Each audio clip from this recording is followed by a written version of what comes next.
Louvado seja o nome do Senhor. Sempre que a gente recebe oração, às vezes representa mais do que 10 horas deitado numa rede na beira de um rio. 5 minutos de oração intercessória é melhor do que 10 horas deitado numa rede na beira de um riacho. Eu estou descrevendo para vocês uma das coisas que me faz descansar, é isso, deitar na beira, às margens de um riacho, numa sombra. Mas nada se compara a receber uma oração intercessória.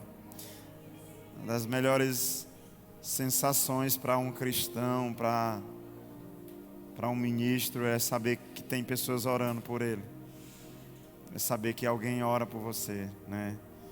Isso é muito gratificante. Eu louvo a Deus. O pastor Nonato costuma dizer que transforme toda a sua admiração em oração. Se você quiser abençoar a vida dele, né, transforme toda a sua admiração em oração. E é o que a gente pede, é o combustível que nos move à intercessão. É essa cobertura espiritual. Muitas vezes nós sabemos que só permanecemos porque tem intercessores cobrindo a nossa vida. E eu louvo a Deus por isso. Amém? Aquilo que eu vou responder como Pedro. Não tenho ouro nem prata para retribuir essas orações. Mas o que eu tenho eu dou. Sejam abençoados em nome de Jesus. Aleluia. Deixa eu retribuir isso de alguma forma. Você não precisa se colocar de pé, já se levantou demais e sentou. Mas você que vá curvando a sua cabeça, fechando seus olhos, você que chegou aqui sentindo alguma enfermidade, algum incômodo, algum desconforto. Você que chegou nesse culto como no primeiro, pessoas com causas na justiça, com problemas financeiros, emocionais, na saúde. Eu sei que você não veio aqui por minha causa. Eu sei que se você está aqui, você juntou sua família, ou talvez veio sozinho à casa do Senhor nessa noite. Você tem uma expectativa em Deus, de ouvir a voz de Deus, de ser ministrado por Ele. E eu quero te dizer que você está no lugar certo e na hora certa também, em nome de Jesus. Que a nuvem do Senhor está nesse lugar e que, em nome de Jesus Cristo, nós nunca estaremos prontos para um milagre se não tivermos uma situação que a gente não é capaz de resolver. Se você está aqui e tem uma situação que você não é capaz de resolver, eu quero dizer que você está pronto para um milagre. Se você está aqui e tem uma situação que você não consegue resolver, eu quero te dizer que você está pronto para um milagre. Amém? Pai, no nome de Jesus, nós apresentamos ainda mais uma vez a Tua igreja. Meu Deus, eu apresento cada homem e mulher que chegou aqui nesse culto, Senhor. Independente de como chegou, independente do nível de ânimo, de fé.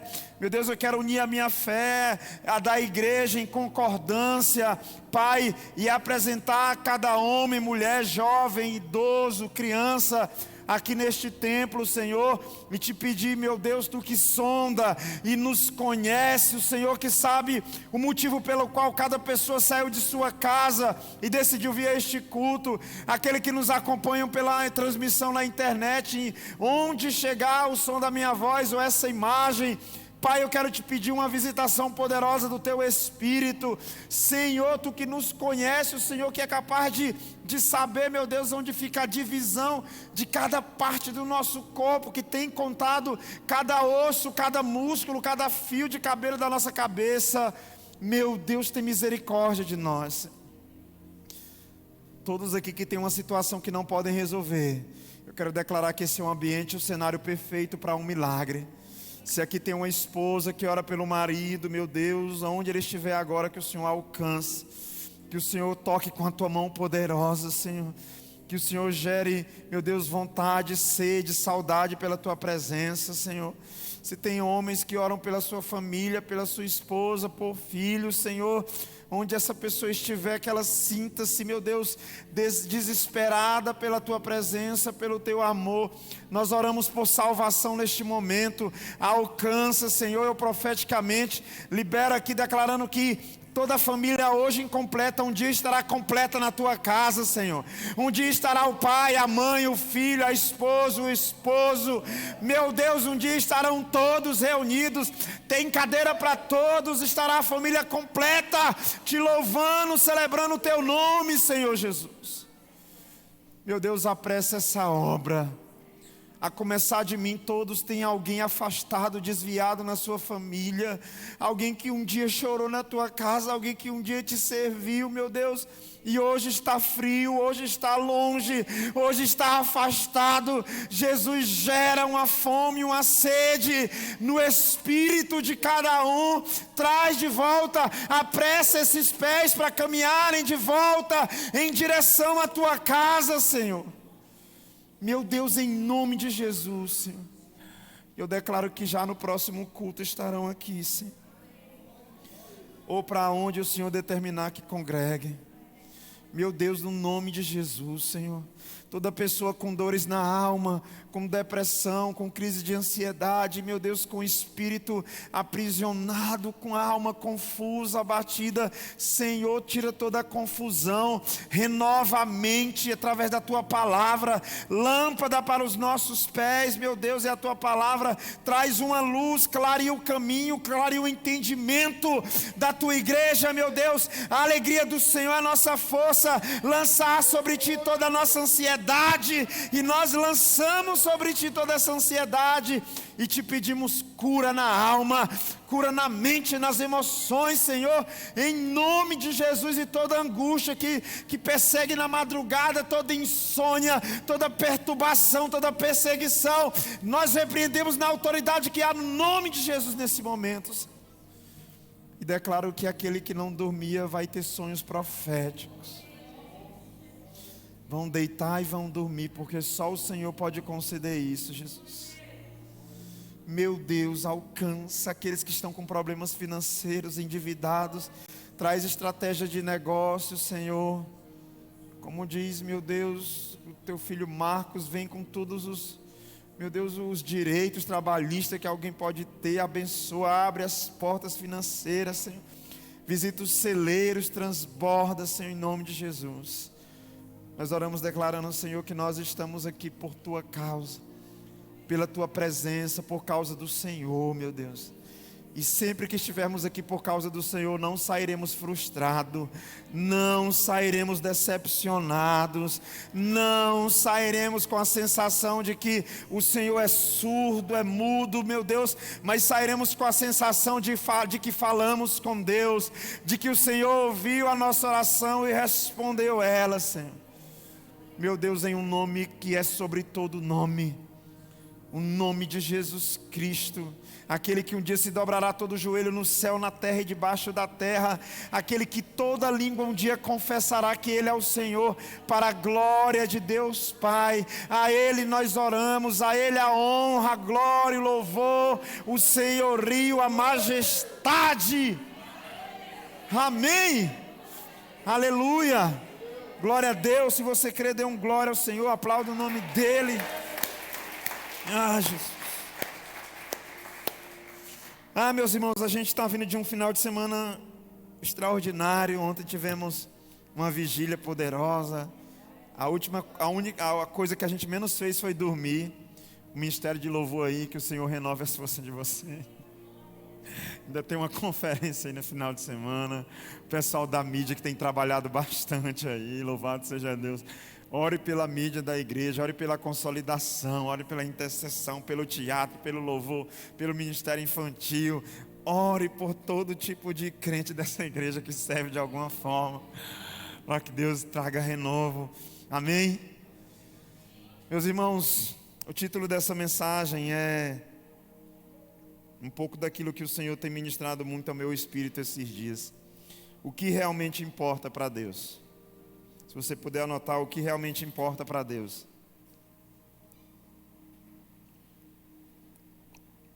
Você já perguntou para o irmão do lado que perfume é esse que ele está usando? Pergunta aí. É Malbec? É leite de colônia? O que é?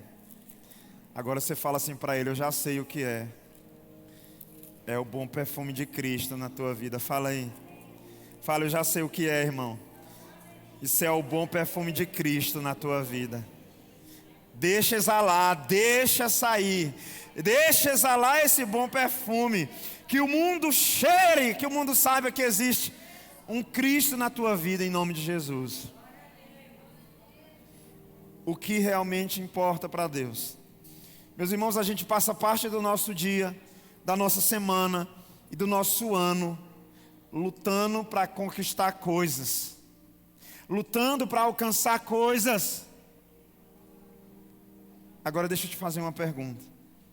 Se você pudesse ouvir agora a conversa no céu, se você pudesse ouvir agora Deus Pai, Deus Filho e Deus Espírito conversando, se você pudesse ouvir sobre o que os anjos estão comentando no céu, se você pudesse ouvir sobre o que as regiões celestiais comentam, meus irmãos, qual seria o assunto do céu?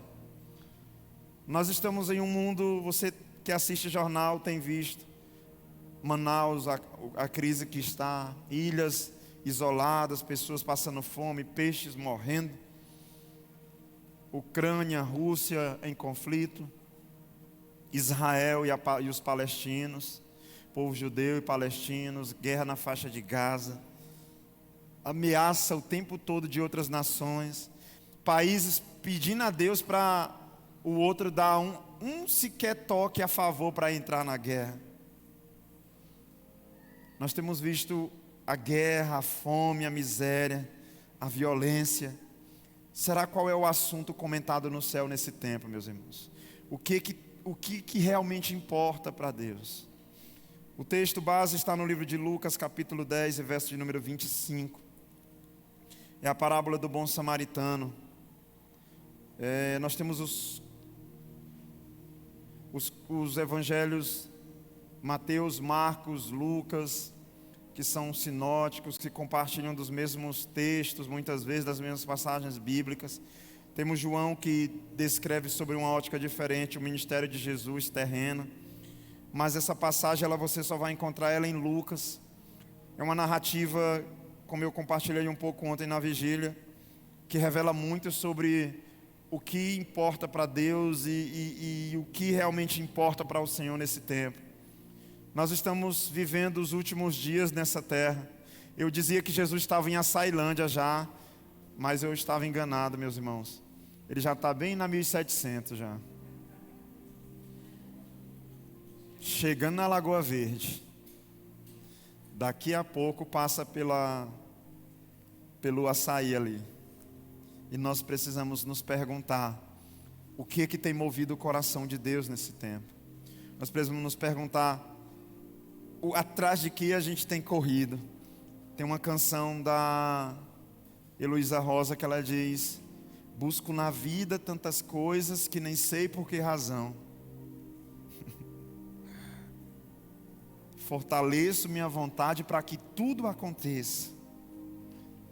E ela no final diz, para descobrir lá no final que eu corri atrás do vento. E o refrão é: o que eu preciso o mundo não pode dar. O que eu preciso a prata não vai comprar. O que eu preciso é habitar contigo, Jesus. Mas meus irmãos, nessa nossa entendimento de habitar com Cristo, ele está muito remetido à eternidade. A gente precisa mudar um pouco ele. Pastor, como assim? Nós precisamos ter o entendimento de habitar com Cristo ainda nessa terra, de ter relacionamento com Ele. Às vezes a gente quer viver uma vida de qualquer jeito, para no último momento, meu Deus, me perdoa, Senhor, tem misericórdia, eu quero subir. Amém, agora vai dar. Enquanto que o Senhor quer uma igreja que se relaciona com Ele. Você já viu um casal de noivos que nunca se viu e só se vê para casar? Acontecia muito antigamente, alguns davam certo. Mas com a noiva do Senhor não vai ser desse jeito. O que nós vamos fazer na eternidade é aquilo que nessa terra nós temos praticado, desejado e vivido como igreja diante do noivo. A eternidade vai ser uma extensão da adoração que aqui eu já levanto. Eu não vou aprender a adorar no céu, eu vou dar continuidade à adoração que aqui eu já levanto, igreja. A eternidade, João 17 diz que a eternidade é conhecer o Senhor. eu descobri quem Ele é, e é claro que na eternidade eu vou conhecê-lo perfeitamente. Então, Lucas capítulo 10, verso 25, eu não quero me aprofundar, nem tenho tempo para isso. Parte de vocês talvez conheçam a parábola do samaritano. Jesus é abordado por um perito na lei, alguém que conhecia os escritos bíblicos melhor do que eu e você, alguém que talvez vivia a lei melhor do que eu e você, alguém que talvez nunca tomou o nome de Deus em vão, porque um perito na lei normalmente era alguém temente ao Senhor, era uma pessoa que obedecia a Deus. Mas este homem, ele indaga Jesus, tentando encontrar um argumento, uma massagem no ego dele, para esconder uma falha que ele tinha. A Bíblia diz, certa ocasião, um perito na lei levantou-se para pôr Jesus à prova e lhe perguntou: mestre, o que preciso fazer para herdar a vida eterna? Meus irmãos, a pergunta desse homem é o mesmo que uma cozinheira de renome, que dá curso no MasterChef, chegar para uma recém-casada de 18 anos, que nunca fez uma comida na vida, e perguntar: como é que eu preparo uma galinha da granja? Como é que eu frito um ovo? É uma pergunta que de cara você sabe que não tem muito sentido. É como o CEO da Apple, alguém que desenvolveu o iPhone, chegar para você e perguntar: como é que eu aciono a Siri? Como é que eu crio uma conta no iCloud? Não faz sentido. Como que a pessoa é especialista naquilo e vem te perguntar algo tão simples? Então não faz sentido. Esse homem chega para perguntar a Jesus como herdar a vida eterna. Ele é um perito na lei, ele sabe muito bem disso. Então ele não quer saber como herdar a vida eterna. Ele quer que Jesus de alguma forma diga para ele que tem como ir sem amar o próximo. E isso é revelado nos próximos textos. Ele sabe, mas ele esperava que Jesus de alguma forma desse um jeitinho brasileiro e dissesse: olha, no teu caso não precisa amar o próximo. O que está escrito na lei? Respondeu Jesus. Jesus rebate ele com uma pergunta. Aliás, é uma das melhores formas de responder, é com uma pergunta, viu? Respondeu Jesus: como você lê? E ele vai mencionar aqui os textos de Deuteronômio 6, de Levítico, capítulo de número 19, que é onde está escrito sobre amar a Deus, sobre amar o seu próximo. E ele respondeu: ame o Senhor, o seu Deus, de todo o coração, de toda a alma, de todas as suas forças, de todo o teu entendimento, e ame o seu próximo como a si mesmo.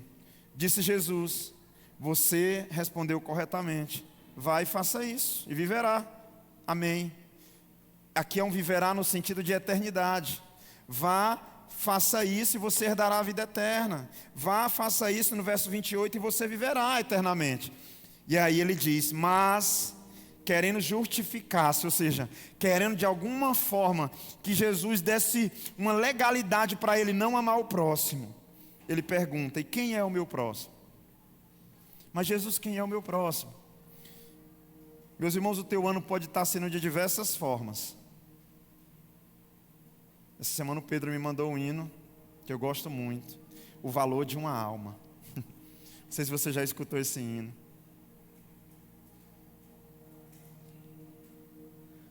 Eu não sei como está sendo o teu ano. Eu não sei quantas metas você tinha para esse ano. Eu tinha algumas. Parte delas não deu certo. A casa própria eu já vi que não, até o momento não rolou.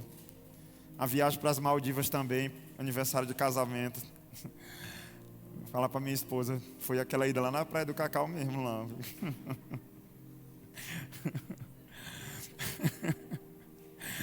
Algumas metas que eu tinha para esse ano, barrede, deu errado. Infelizmente. Mas meus irmãos, talvez eu fale com minha esposa e não levar elas para Maldivas. Talvez eu fale com meu filho e não dar o tão presente esperado, o esperado presente para ele no Natal, no final do ano. Talvez eu fale com vocês não tendo sido o pastor que vocês queriam, que gostariam que eu tivesse sido durante esse ano. Mas eu preciso perguntar: como nós terminaremos esse ano diante da presença de Deus? Como o nosso coração se inclinou, ou para o que o nosso coração se inclinou durante esse ano? quais foram as nossas prioridades, o que gastou mais do teu tempo. Pastor, por que o senhor está perguntando isso? Porque isso revela a minha prioridade. Aquilo que eu gastei mais tempo esse ano, aquilo que se tornou o maior motivo das minhas preocupações, revela para que o meu coração está inclinado, com o que eu tenho mais me preocupado, o que tem roubado a minha paz. Deixo-vos a paz. João 14, 27. A minha paz vos dou, não vos a dou como o mundo a dá. Não virá de coisas terrenas. A paz que eu dou não vem como o homem dá. Ela não vem num pacote de Sedex. Ela não vem por correio. Deixo-vos a paz, a minha paz vos dou, não vos a dou como o mundo a dá. Filipenses 4 fala da paz que excede o entendimento humano. Certo homem descia de Jerusalém para Jericó, estou no verso 30, quando caiu na mão de assaltantes, e eles lhe tiraram as roupas, espancaram e se foram, deixando o homem quase morto. Aconteceu de estar descendo pela mesma estrada um sacerdote, quando viu o homem, passou pelo outro lado, e assim também o levita, quando chegou ao lugar e viu, passou pelo outro lado. Mas um samaritano, estando de viagem, chegou onde se encontrava o homem, e quando o viu, teve piedade dele. Aproximou-se, enfaixou-lhe as feridas, derramando nelas vinho e óleo. Depois colocou sobre o seu próprio animal, levou-o para uma hospedaria e cuidou dele.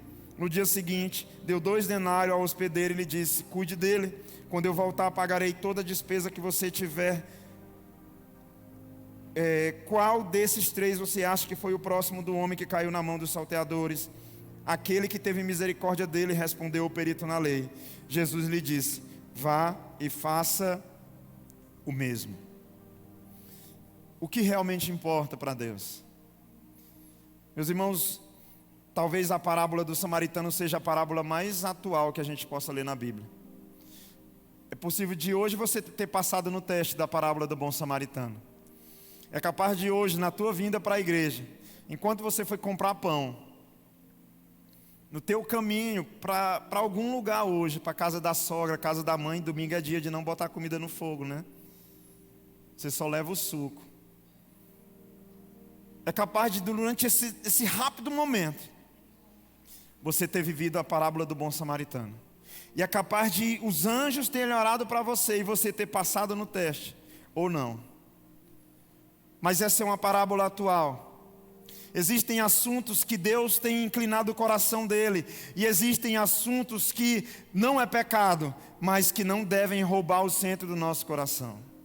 Eu creio que aqui não existe no nosso meio esse primeiro público, os salteadores, os espancadores. Eles estão caminhando descia certo homem, a Bíblia vai dizer, né, vinha descendo certo homem, esse homem, ele vinha de Jerusalém para Jericó.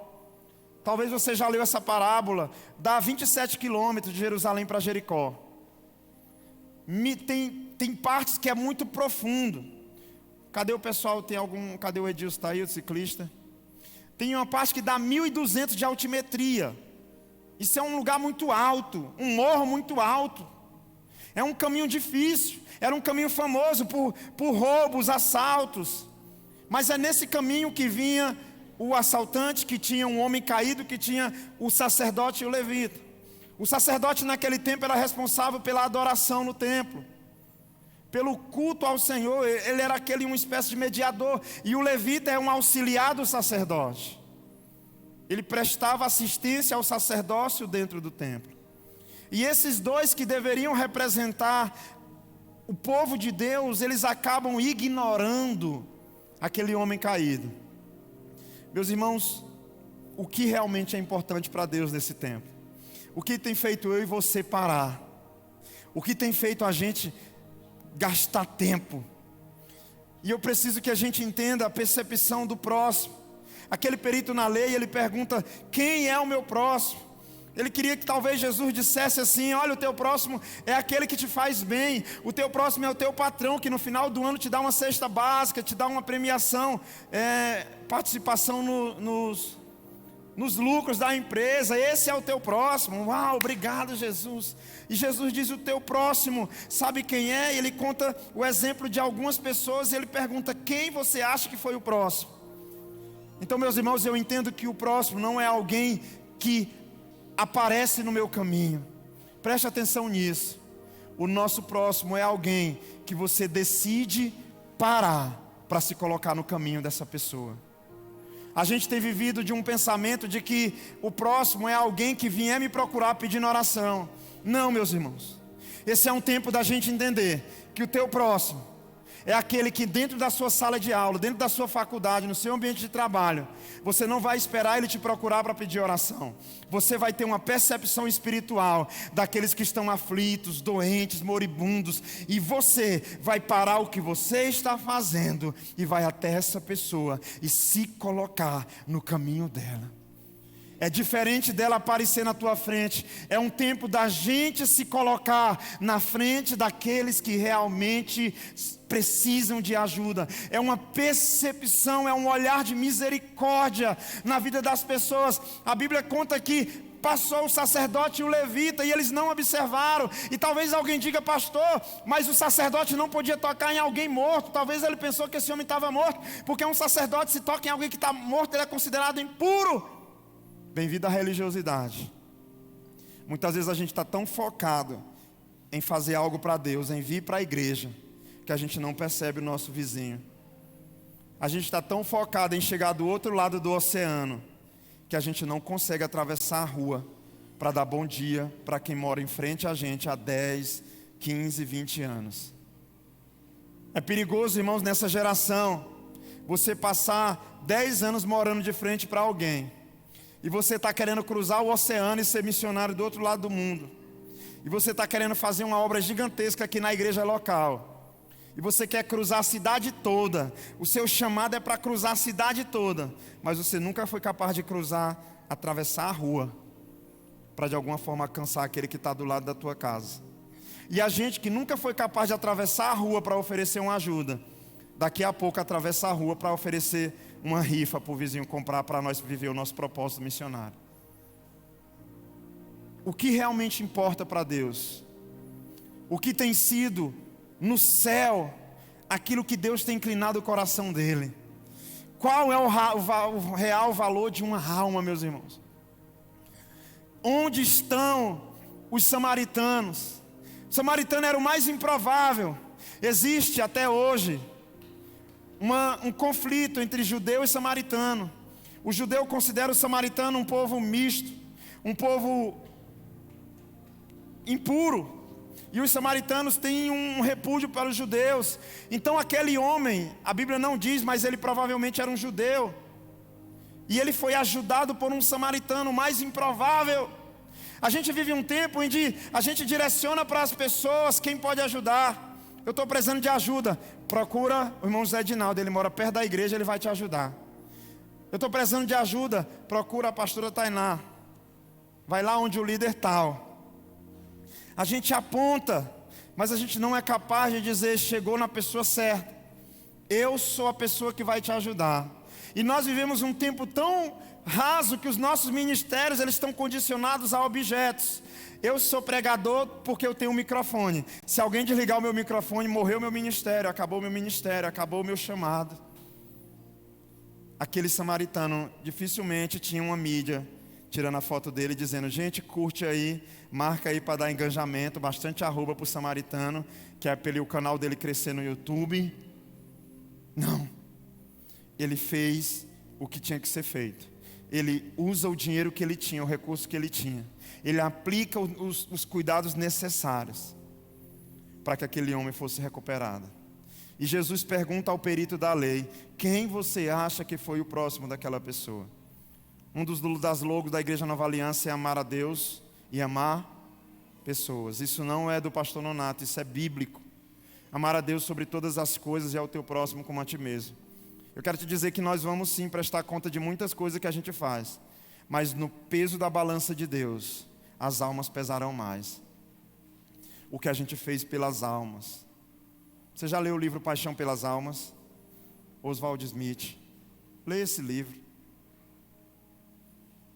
É um dos clamores meus esse ano, uma das coisas que eu pedi a Deus esse ano: me dá alma, Senhor. Me dá alma, Senhor.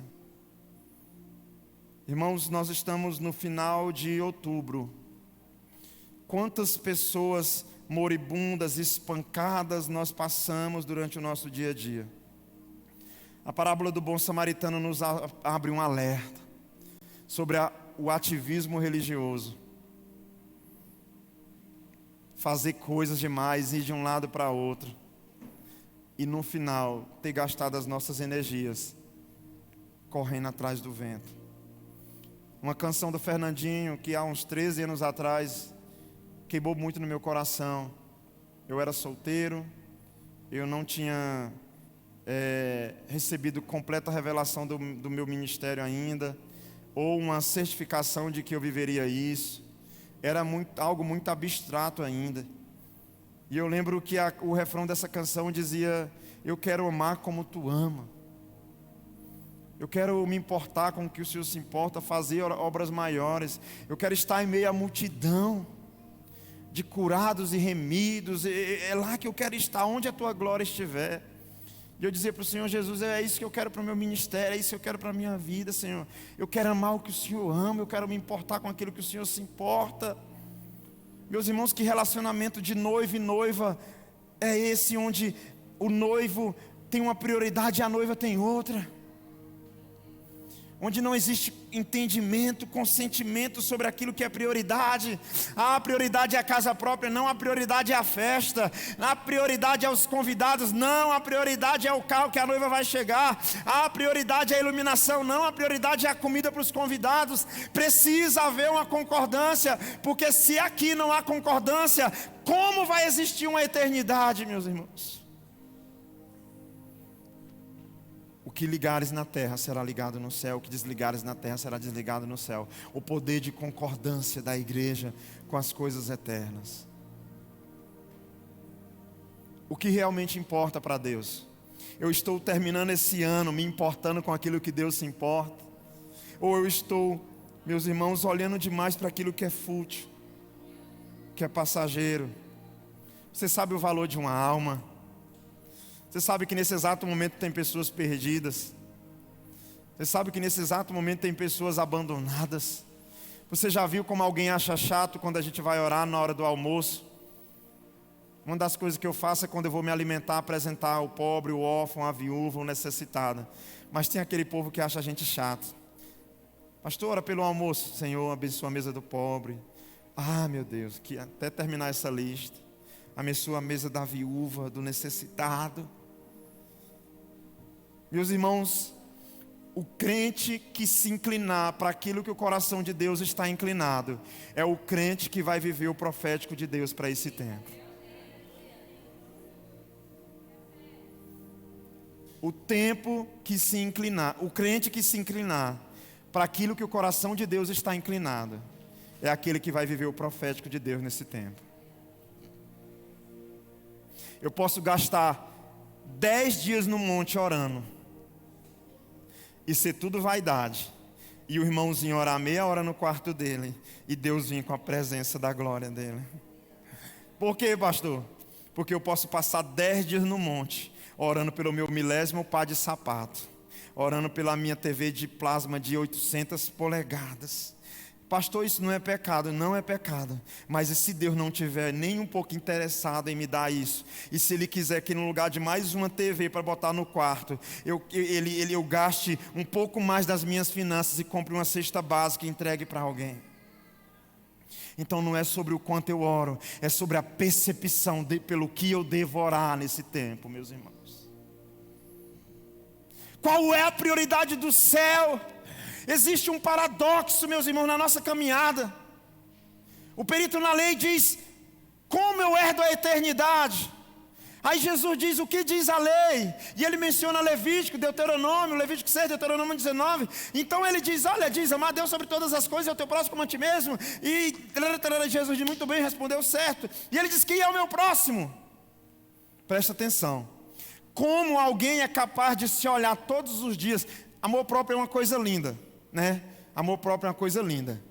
Se você olha no espelho, uau, Deus foi caprichar, viu?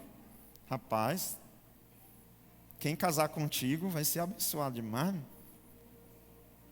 Aí você se acha lindo, amor próprio, né? Deus me ama, e Ele está sempre me amando, amém. Aí você que se ama, que acabou de se achar linda no espelho, sai na porta, aí vê alguém necessitada e... Ai, meu Deus.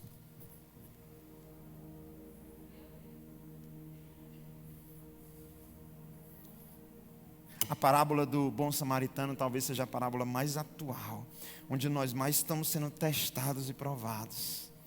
Como eu posso me amar tanto e não ser capaz de amar o próximo? Moody diz que todo crente ou é um missionário ou é um impostor. Não, o missionário é o pastor Rubens, é o pastor Reinaldo no Portugal. Missionário é... A gente tem orado determinando ministérios, e eu concordo muito com o que Moody diz. Todo crente ou é um missionário ou é um impostor. Porque missões não tem a ver com a distância que você percorre, mas tem a ver com o propósito que você carrega no teu coração, igreja. Nós precisamos descobrir que propósito a gente carrega. Nós precisamos ser capazes de parar por uma pessoa. O pastor Nonato diz que uma igreja correta, uma igreja saudável, é uma igreja que é capaz de impactar uma cidade inteira, mas que para por uma pessoa também. Mas que consegue dar assistência para uma pessoa desaconsolada. Meus irmãos, é chegado o tempo de nós entendermos que a minha missão não é dentro da igreja, a tua missão começa quando você põe os teus pés lá fora. A conferência Igreja Viva vai ter primeira sessão sexta-noite, segunda sessão iniciando sábado à tarde às 17h30, segunda sessão sábado à noite, quarta sessão o projeto Café com Cristo. A quarta sessão vai ser o Café com Cristo e a quinta o culto. Aliás, no culto não é, irmãos, sobre a conferência. Você que está deixando para a última hora, se encerrar as inscrições, nós não podemos, ninguém entra, tá bom? Porque todo lugar tem um manual do Corpo de Bombeiros, aqui também tem. E lá está dizendo quantas pessoas podem ficar aqui dentro, em lotação máxima. E a gente não pode desrespeitar isso. Então assim, faz sua inscrição. Eu estou orando para encerrar logo. E se encerrar na hora não vai vender pulseira. Pastor, é a única conferência nossa, a nossa conferência, a conferência dessa igreja. No domingo não, você pode vir, no domingo é a entrada normal, no primeiro e segundo culto, mas vai parte da conferência ainda. Mas o projeto, o Café com Cristo vai fazer parte de uma sessão da conferência. Como nós vamos viver o amor ao próximo, a percepção ao próximo, meus irmãos, se a gente estiver preocupado apenas com o que eu vou comer, o que eu vou vestir, se a nossa prioridade for apenas as coisas dessa terra. O próximo não é alguém que vai aparecer no meu caminho. O próximo é alguém que eu vou desligar o meu carro, descer e conversar com ele. O próximo é alguém que no caminho para o café da manhã, ainda que eu fique com fome, eu queira gastar tempo, investir tempo conversando com essa pessoa, dedicar minha atenção, dedicar parte do meu dia. O próximo é alguém que eu seja capaz de sujar o meu carro, de colocar na garupa da minha moto, de parar a minha bicicleta, de investir um dinheiro que eu tinha para cuidar dessa pessoa. O próximo não é alguém que vai aparecer aleatoriamente. O próximo é alguém que você vai decidir parar para cuidar daquilo que o Senhor está te indicando. O propósito da tua missão não é a distância que você vai percorrer, mas é a prioridade do céu que você vai carregar no teu espírito, irmãos. O samaritano foi o único e o menos provável. Preste atenção. A gente costuma dizer, o pastor Nonato é isso, o Bill Johnson é isso, o Luiz Hermínio é isso, o pastor fulano de tal é isso, e é verdade. Mas até quando a gente vai jogar a responsabilidade para os outros e fugir do que Deus te chamou para fazer? Todos esses pastores têm um chamado e um ministério. Mas e o Lucas Farias, comedor de arroz e feijão, o que ele está fazendo? E a Maria, e o Pedro, e o João, o que nós estamos fazendo, meus irmãos? Eu admiro meu líder, ele ora, ele jejua, ele busca. Glória a Deus, e na salvação isso vai importar, mas o que eu estou fazendo? Os maridos que estão se acovardando atrás da esposa que ora, ou vice-versa. Meus irmãos, existe uma obra pessoal. Pessoal. De todas as nossas metas, tem que ter almas. Você tem que se acordar dizendo: Senhor, eu quero ganhar alguém para Ti, hoje. Alguém tem que se converter através da pregação do Evangelho hoje. Eu quero dar um testemunho hoje. Coloca alguém na minha frente. Eu acho lindo o ministério profético. Eu acho lindo o ministério de falar em línguas. Eu acho lindo o ministério de flutuar na glória. Senhor, me dá o ministério do samaritano, de se importar com os caídos, com os perdidos. Me dá o ministério de parar para aqueles que ninguém tem parado. Me dá o ministério de se importar com aqueles que as pessoas não têm visto.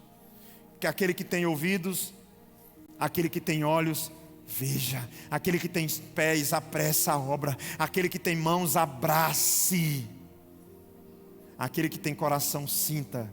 A gente precisa tirar a anteninha do nosso rádio da frequência do Mano Santana, da frequência dos canais, dos blogs, e conectar a frequência da nossa anteninha nas coisas celestiais, naquilo que o céu tem tratado a prioridade. Pastor, como é que eu sei aquilo que Deus se importa? Onde é que eu descubro qual é o pastor que revelou aquilo que Deus se importa? Onde é que eu sei para o que o coração de Deus está inclinado? Meus irmãos, está aqui. Está aqui. Você quer saber o que é que Deus se importa? Está aqui. Você quer amar o que Deus ama? Está aqui. Você quer saber qual é a prioridade de Deus para a igreja de 2023? Está aqui. Amar a Deus sobre todas as coisas, e ao teu próximo como a ti mesmo. Senhor, eu sou tão bom que eu vou para o céu. Não. Você é tão medíocre que não conseguiu amar ninguém além de você mesmo. Quem sabe de tudo que a gente pode pedir até o final desse ano, que a gente peça metas espirituais. Que você saia desse culto pedindo a Deus metas espirituais. Se você quer ler a Bíblia toda até dezembro, eu quero te dizer, 2 meses e 10 dias, vai ter que correr. Em 3 meses já não é fácil, vai ter que correr.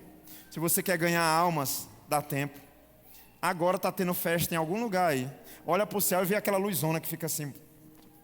Só ir para lá que está tendo uma festa. Não sei nem se ainda existe isso. Na minha época tinha, né? Para saber onde era que estava tendo uma festa. Se você quer ganhar almas, tem que correr. Irmãos, o Senhor está na 1700, lá onde tem um açaí bom, chegando na Lagoa Verde. O noivo está à porta. Onde está o querosene das nossas lamparinas, o óleo das nossas lamparinas? Nós precisamos descobrir se eu sou uma igreja salteadora, que espanca, que bate, se eu sou um ministério levítico, se eu sou um sacerdote, ou se hoje eu sou um samaritano. Mas se eu quero amar aquilo que Deus ama, se eu quero me importar com aquilo que Deus se importa, nós precisamos correr. Nós precisamos nos apressar. Existe um grito que precisa ser bradado pela igreja. Senhor, nos dá almas. Senhor, nos dá almas. Pastor, como é que eu sei se eu estou alinhado? Qual foi a última vez que no teu jejum o primeiro pedido foi almas? A gente jejua para o marido se converter, para a esposa se converter, para conseguir uma promoção no trabalho, para o demônio do beco lá da casa correr, que fica derrubando as vassouras. Qual foi a última vez que jejuamos e o primeiro propósito foi: me dá alma se não morro, me dá vida se não morro. Senhor, que os pecadores se convertam a Ti. Por quê, pastor? Como crerão se não há quem pregue? Como crerão se não há quem pregue? Se você se ama, derrame desse amor sobre a vida de outras pessoas. Se você abrir os teus olhos espirituais, amanhã a parábola do bom samaritano pode ser você nessa história. Parando para alguém, se importando com alguém. Todas as vezes que você for orar, você pode alcançar alguém com a tua oração. Toda vez que você for comer, você pode compartilhar da tua comida com alguém. Todas as vezes que você for levantar metas, eu quero te dizer que suas metas podem ser bem mais espirituais do que elas já estão sendo.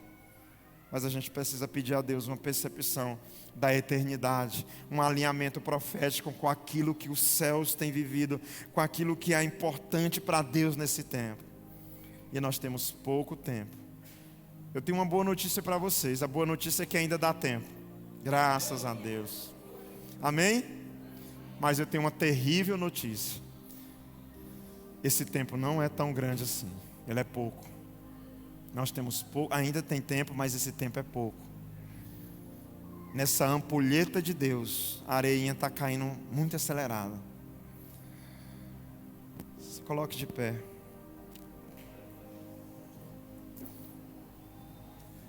Quem aqui é cristão há mais de 5 anos?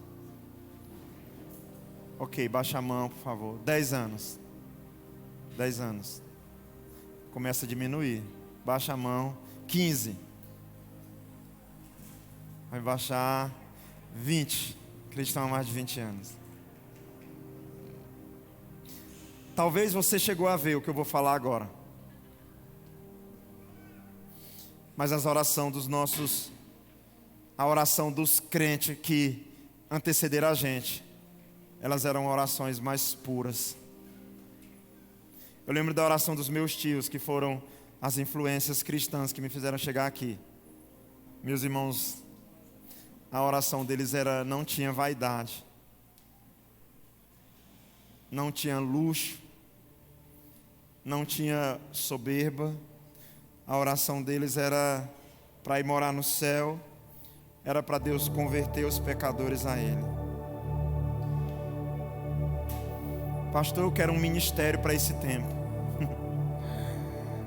A gente talvez precisa parar de pedir ministérios e pedir só para Deus tirar as escamas dos nossos olhos.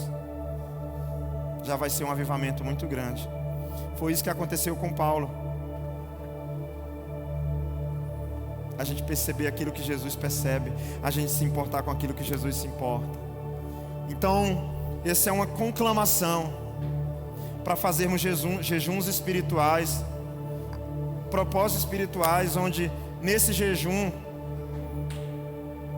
você vai clamar por salvação. Não sei na sua família, mas na minha tem muita gente afastada. Eu tenho abrido mão de algumas coisas por causa da salvação da minha casa, da minha família. E isso é irrevogável. O fim do propósito é a conversão deles. Se você tem pessoas na sua casa que não conhecem o Senhor, que estão afastadas,